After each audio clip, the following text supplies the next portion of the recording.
The word jihad is mentioned in the Quran about 41 times. The words mercy, peace, and compassion are mentioned about 355 times. Yes, come in.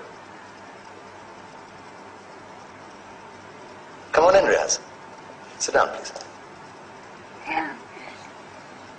Contrary to popular belief in most Western cultures, Islam is a religion that preaches peace and tolerance. Yes, Patricia.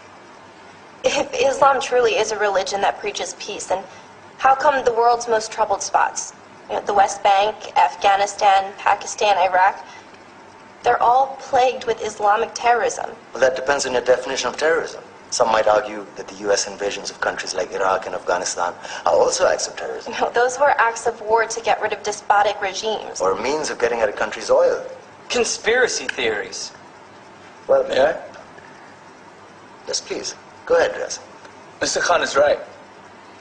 I mean, if we're talking about terrorists, the world's biggest terrorists are the white superpowers. Come on now. No, really, stop and think about it. Explain 9/11. Okay. Do you know how many people died in the Twin Towers strike? Around 3,000. And do you have any idea how many people died in the bombing of Afghanistan? Take a wild guess. More than 15,000 people died. And that's just conservative figures. About 50,000 tons of explosives were dropped on innocent civilians. Men, women, children. Yeah, but that was because of the Taliban.